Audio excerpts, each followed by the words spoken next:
আসসালামু আলাইকুম, কেমন আছেন সবাই? আশা করি আল্লাহর অশেষ রহমতে সবাই ভালো আছেন। আলহামদুলিল্লাহ, আমিও ভালো আছি। শানুস পাকের ঘরে সবাইকে আরও একবার ওয়েলকাম জানাচ্ছি নতুন আরও একটি রেসিপি দেখার জন্য। আজকে আমি তৈরি করে দেখাবো ভীষণ মজার একটা নাস্তার রেসিপি। অল্প মুরগির মাংস, সাথে আছে কিছু সবজি আর আটা, এই দিয়ে তৈরি করে দেখাবো আজকের এই মজাদার নাস্তার রেসিপিটি। ঝটপট করে তৈরি করে নেওয়া হয়ে যাবে, আর ছোট থেকে বড় সবাই কিন্তু খেতে পছন্দও করবে।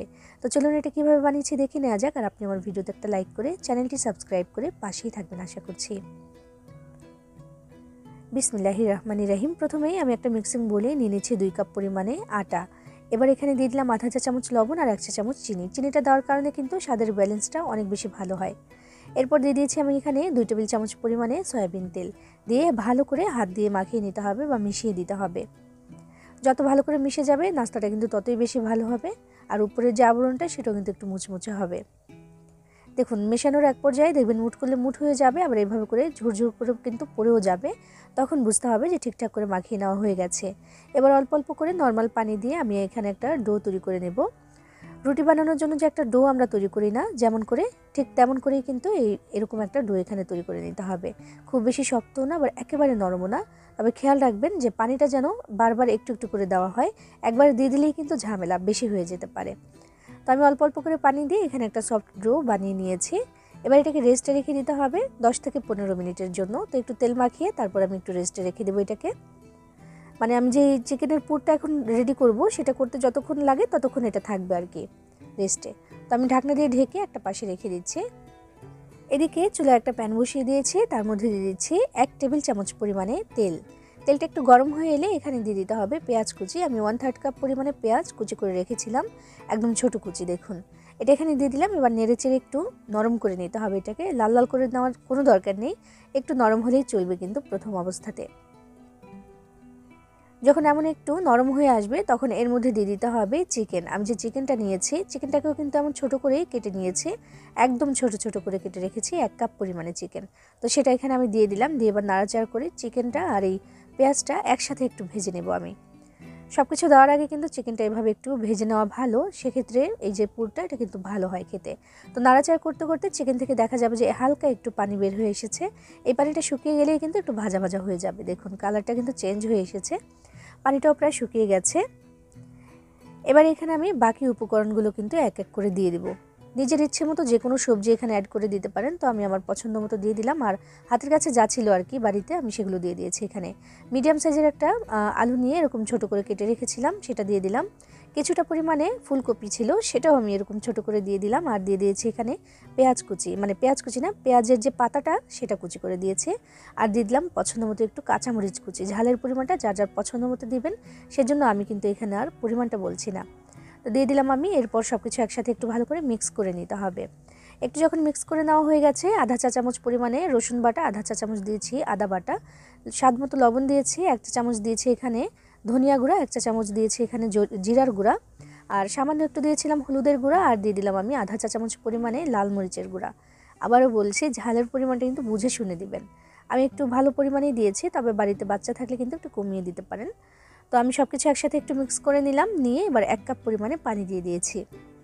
পানিটা দিয়ে এবার এটাকে জাল করে নিতে হবে মিডিয়াম আঁচে, যতক্ষণ না পর্যন্ত এটা মানে পানিটা শুকিয়ে যাচ্ছে ততক্ষণ এটাকে একটু জাল করে নেব। সবজিগুলো যেহেতু ছোট করে কেটেছি, তাড়াতাড়ি কিন্তু সেদ্ধ হয়ে যাবে। তো পানিটা কিন্তু এখানে শুকিয়ে গেছে, আর মাঝখানে কয়েকবার একটু নাড়াচাড়া করে দিয়েছিলাম অবশ্যই। তো এই যে দেখতে পাচ্ছেন পানিটা একদমই শুকিয়ে গেছে আর সব কিছু সেদ্ধ হয়ে গেছে। এবার এখানে একটু ধনিয়া পাতা কুচি দিয়ে দিতে হবে, এতে করে কিন্তু টেস্ট ভালো আসবে। তো কিছুটা পরিমাণে ধনেপাতা কুচি এখানে আমি দিয়ে দিলাম, দিয়ে একটু মিক্স করে নামিয়ে নেব। কারণ এখানে কিন্তু আমাদের পুরটা রেডি করে নেওয়া হয়ে গেছে। আর পুরটাকে নামিয়ে একটু ঠান্ডা করে নিতে হবে, কারণ এই ধরনের পুরগুলো একটু ঠান্ডা করে তারপরে কিন্তু নাস্তার মধ্যে ব্যবহার করলে ভালো, সেক্ষেত্রে নাস্তাটা কিন্তু ফেটে যায় না। এদিকে আমাদের যেই আটাটা মেখে রেখেছিলাম সেটা কিন্তু আরও বেশি সফট হয়ে গেছে। ওই পুরটা রেডি করতে করতে এটা একটু রেস্টে ছিল, একটু ময়াম করে নিচ্ছি, এতে করে নাস্তাটা কিন্তু ভালো হয়। তো ময়াম করে নেওয়ার পরে এখান থেকে ছোট ছোট করে লেচি কেটে নিতে হবে, একদম ছোট ছোট করে। দেখুন আমি এখানে কেটে নিচ্ছি, দেখুন একটু ছোট ছোট করে আমি একটু কেটে নিচ্ছি লেচিগুলোকে। যার যার পছন্দ মতো কেটে নিতে পারেন। তো আমাদের এই নাস্তাটা কিন্তু সাইজে একটু বড় হবে, সেই হিসেব করে আমি নিয়েছি। দেখুন এই যে এমন 11 ভাগে ভাগ করে নিয়েছি। এবার লেচিটাকে একটু প্যারা বানিয়ে নিয়েছি, তারপর রুটি বেলে নিতে হবে। তো একটা করে তারপর আমি দেখাচ্ছি। দেখুন এটাকে এখন বেলে নিতে হবে। অবশ্যই সামান্য একটু আটা বা ময়দা ছিটিয়ে নিতে হবে। তো আমি আটাই ছিটিয়ে নিলাম একটু। এবার একটা রুটি তৈরি করে নিচ্ছি। পাতলা একটা রুটি হবে এখানে, খুব বেশি বড় না। যেহেতু লেচি ছোট তাই অনেক বেশি বড় কিন্তু হবে না এটা। তো বেশ খানিকটা পাতলা করে আমি এখানে একটা রুটি বেলে নিয়েছি। একটু দেখিয়ে দিচ্ছি কেমন পাতলা হয়েছে, দেখুন ঠিক এমন হয়েছে। এবার আমি যে পুরটা রেডি করে রেখেছিলাম সেটা কিন্তু ঠান্ডা হয়ে গেছে। সেখান থেকে আমি বেশ খানিকটা পুর নিয়ে এখানে এখন দিয়ে দেবো। আসলে পুরটা এত বেশি মজাদার হয় যে ভেতরে একটু বেশি দিলে কিন্তু খেতে ভালোই লাগে। এই জন্য একটু বেশি করেই দিচ্ছি। আর নাস্তাটা যেহেতু একটু বড়ই হবে তাই ভেতরে অনেকটাই জায়গা থাকবে, এই জন্য একটু বেশি করে দিতে পেরেছি। এবারে যে এভাবে করে একটু পানি লাগিয়ে দিচ্ছি। তো পুলি পিঠার মতো একটু ভাঁজ দিয়ে দেবো। আসলে এটা ঝাল পুলি হচ্ছে, একটু ভাঁজ দিয়ে দেবো যেহেতু, তাই একটু পানিও লাগিয়ে দিলাম আমি। দিয়ে এবার আঙুল দিয়ে চেপে চেপে এইভাবে করে আমি একটু আটকে দিচ্ছি। ভালো করে একটু আটকে দিতে হবে। এই পানিটা কিন্তু আঠার কাজ করবে, এটা কিন্তু কোনোভাবেই খুলে আসবে না। এবার একটা কাটার দিয়ে আমি এইভাবে করে কেটে নিচ্ছি। ছুরি দিয়েও কেটে নিতে পারেন, তবে এই কাটারটা দিয়ে বেশি সুন্দর হবে। ডিজাইনের পাশটা দিয়ে এইভাবে করে আমি কেটে নিয়েছি। একইভাবে কিন্তু সবগুলো নাস্তা রেডি করে নিতে হবে এখন। তারপর আমি ভেজে দেখাবো আপনাদেরকে। বিসমিল্লাহির রহমানির রহিম। চুলায় একটা প্যান বসিয়ে তার মধ্যে আমি 2 টেবিল চামচ পরিমাণে তেল দিয়ে দিলাম। তেলটা একটু গরম হয়ে এলে এর মধ্যে আমি নাস্তাগুলো কিন্তু দিয়ে দিতে শুরু করে দিব। প্যানটা অনেক বেশি বড় না, আর নাস্তাগুলো কিন্তু বেশ খানিকটা বড়, তাই 3টার বেশি কিন্তু এখানে দেওয়া যাবে না, তাই আমি 3টাই দিয়ে দিচ্ছি এখানে। তো পুলি পিঠা আসলে পুলি পিঠাই হলো এটা, চিকেন যে পুলি পিঠা সেটাই হলো। আমার চ্যানেলে কিন্তু চিকেন পুলি বা বিফ দিয়ে যে পুলিটা হয় সেটাও আমি তৈরি করে দেখিয়েছি, চাইলে দেখে নিতে পারেন। আমি ডিসক্রিপশন বক্সে কিন্তু লিঙ্ক দিয়ে দিব। তো এটা এক ধরনের পুলিই হলো, আসলে এক ধরনের কি এটা পুলিই হলো। তবে আমি যেটা করেছি যে একেবারে কম তেলে এটাকে ভেজেছি। সেই ডুবো তেলে কিন্তু আমি ভাজিনি, ডুবো তেলেও চাইলে ভেজে নিতে পারেন। তো আমি সেটা করিনি আজকে, আর আমি একটু কম তেলেই কিন্তু এগুলোকে সুন্দর করে একটু ভেজে নিয়েছি। দেখুন চুলার আঁচটাকে মিডিয়ামে রেখে তারপর বেশ কয়েকবার করে উল্টে পাল্টে এটাকে আমি ভেজে নিয়েছি। আর দেখুন বেশ খানিকটা ফুলেছেও, সুন্দর করে কিন্তু মুচমুচে করে ভাজা হয়ে গেছে এই অল্প তেলে।